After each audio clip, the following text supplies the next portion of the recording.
नमस्कार, मैं जितेंद्र चतुर्वेदी। अरविंद केजरीवाल को झटका तो जोरदार लगा है और 1 अप्रैल तक उन्हें ईडी की हिरासत में भेज दिया गया है।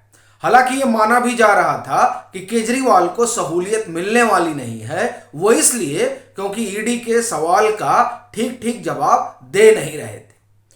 3 घंटे 4 घंटे पूछताछ होती थी, लेकिन उस पूछताछ में ये जो भी सवाल पूछे गए उसका आप ये कहें कि गोल मोल जवाब दे रहे थे।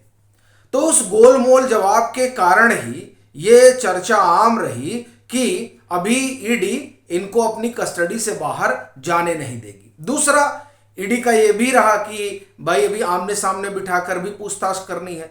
मसलन मनीष सिसोदिया और अरविंद केजरीवाल आमने सामने हो, अरविंद केजरीवाल और संजय सिंह आमने सामने हो, फिर सी अरविंद और भी तमाम जो लोग इस शराब घोटाले से जुड़े हुए हैं और महत्वपूर्ण हैं, उनको अरविंद केजरीवाल के सामने बिठाकर पूछताछ की जाए। तो ये तमाम चीजें रही जिसके कारण ये एकदम तय माना जा रहा था कि ईडी की कस्टडी अभी खत्म होने वाली नहीं है। तो वही हुआ भी, लेकिन इस दरमियान अरविंद केजरीवाल ने बड़ा खेल कर दिया। अब खेल क्या किया? खेल दरअसल इन्होंने मनीष सिसोदिया के साथ कर दिया। तो क्या हुआ उस पर हम लोग बात करें, लेकिन उससे पहले आपको 16 अप्रैल 2023 को जो घटना हुई उस ओर लेकर चलते हैं, और उसका भी सरोकार दिल्ली के शराब घोटाले से है। कैसे? दरअसल ये वही तारीख है जब सीबीआई ने अरविंद केजरीवाल को तलब किया था, और इस दिन यानी 16 अप्रैल 2023 को लंबी पूछताछ हुई थी अरविंद केजरीवाल की सीबीआई संग। मुझे लग रहा 8-9 घंटे ये तकरीबन चला था, और बड़ी कोशिश हुई थी माहौल बनाने की, लेकिन कोई 1000-1200 लोग ही जुट पाए थे।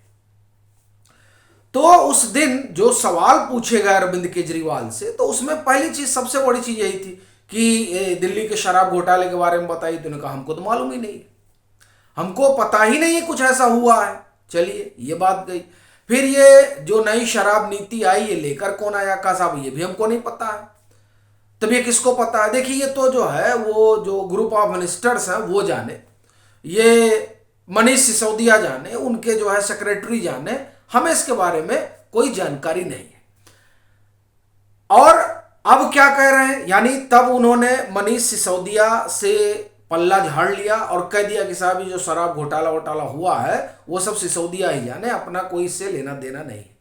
इससे अलग कहानी राउज एवेन्यू कोर्ट में जो कुछ अरविंद केजरीवाल ने कहा नहीं नजर आती है। यानी वही बात वो एक तरीके से दोहरा रहे हैं जो उन्होंने 16 अप्रैल 2023 को सीबीआई को बताया था। अब आप कहेंगे मतलब? तो देखिए उन्होंने कहा क्या। वो कह रहे हैं कि देखिए सी अरविंद का बयान है और एक अधिकारी के बयान पर हमको गिरफ्तार कर लिया जाता है, और वो जो अधिकारी हैं जो कह रहे हैं कि मनीष सिसोदिया ने फोन किया था, और भाई सी अरविंद का यही बयान है ना कि मनीष सिसोदिया ने फोन किया और हम वहां पहुंच गए। वहां जब हम पहुंच गए तो वहां पर मनीष सिसोदिया भी थे, अरविंद केजरीवाल भी थे और सत्येंद्र जैन भी थे, चूंकि बुलाया ही केजरीवाल के आवास पर गया था। और वहां पर हमको 5 से 12% वाली जो है वो ड्राफ्ट दिया गया और कहा गया कि इसी तरह से नई शराब नीति बनेगी। और सी अरविंद ने भी कहा कि ये 5 से 12% होना है, ये कभी ग्रुप ऑफ मिनिस्टर्स में इसकी चर्चा नहीं हुई थी, पहली बार हमने वहां सुना। ये उनका बयान है, यानी वो अपने बयान के जरिए ये जाहिर कर रहे हैं कि अरविंद केजरीवाल को इस पूरे मसले की जानकारी थी। और यही बात आप कहें कि मनीष सिसोदिया ने भी, जो सुप्रीम कोर्ट में जब उनकी जमानत याचिका पर सुनवाई चल रही थी, तो कमोबेश इसी बात को उन्होंने भी रेखांकित किया था कि नई शराब नीति कैबिनेट का फैसला है, मेरा अकेले का फैसला नहीं है। अब बड़ी चीज यह है कि वो भी कह रहे हैं कि मेरा अकेले का फैसला नहीं है, कैबिनेट का है, और सी अरविंद ने कहा कि हम अरविंद केजरीवाल के आवास पर गए थे। अब इस पर अरविंद केजरीवाल ने जो बात कही है वो बात दरअसल मनीष सिसोदिया के पैरों के नीचे की जमीन खिसका देगी। क्यों? वो जरा आप सुनिए, और वो सुनना बड़ा जरूरी है। क्या कहा इन्होंने अरविंद केजरीवाल ने? अरविंद केजरीवाल ने कहा कि सिसोदिया की मौजूदगी में कुछ दस्तावेज दिया गया है। मेरे घर पर एमएलए और बहुत से लोग आते हैं, मुझको क्या पता कि वह क्या खुसुर फुसुर कर रहे थे। क्या सिर्फ यह बयान मुझको गिरफ्तार करने के लिए काफी है? ये देखिए, ये बहुत बड़ी बात ये कह रहे हैं अरविंद केजरीवाल। अरविंद केजरीवाल सीधे सीधे कह रहे हैं कि इस दिल्ली के शराब घोटाले से मेरा कोई लेना देना नहीं है। और ये जो कह रहे हैं कि चलिए मनीष सिसोदिया थे वहां, उनके साथ पहुंचे और दस्तखत कराए, तो मैं मुख्यमंत्री हूं, ठीक है, और ऐसे बहुत लोग आते रहते हैं। अब देखिए, अरविंद केजरीवाल कह रहे हैं कि ऐसे बहुत लोग आते रहते हैं, और आपको ध्यान होगा कि ऐसे ही गोलमोल बातें जो है वो ईडी के साथ भी कर रहे हैं। जो ईडी पूछताछ कर रही, ईडी ने पूछा था कि ये नई शराब नीति कौन लेकर आया, तो बोले ये तो कैबिनेट का निर्णय था।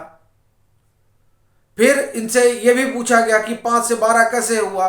सी अरविंद तो ये कह रहे, तो कह रहे हमको तो याद ही नहीं है कि ऐसी कोई मीटिंग हुई थी। जो सी अरविंद का बयान है जिसमें वो कहते हैं हम गए और वहां हमको ड्राफ्ट दिया गया, वहीं 5 से 12% तय हुआ, यानी सब अरविंद केजरीवाल की मौजूदगी में हुआ। तो अरविंद केजरीवाल ने ईडी से भी यही कहा कि हमको तो ध्यान ही नहीं है कि ऐसा कुछ हुआ है। अब देखिए, अरविंद केजरीवाल गजनी बन गए, और उस गजनी बनने में अगर किसी का कुछ निकट रहा है तो वो मनीष सिसोदिया है, क्योंकि एक्साइज मिनिस्टर तो वही थे, आबकारी मंत्री थे वो। और एक बात और आप देखिए कि अरविंद केजरीवाल सीधे इन तमाम चीजों से पल्ला झाड़ते हुए कह रहे हैं कि मुझे किसी कोर्ट ने दोषी माना, मेरे खिलाफ इस मामले में कहीं कुछ एफआईआर वगैरह हुआ, कुछ नहीं है, सिर्फ सी अरविंद का बयान है। अब आप देखिए, इसमें एक चीज और वो कहते हैं, वो भी जानना बड़ा रोचक है।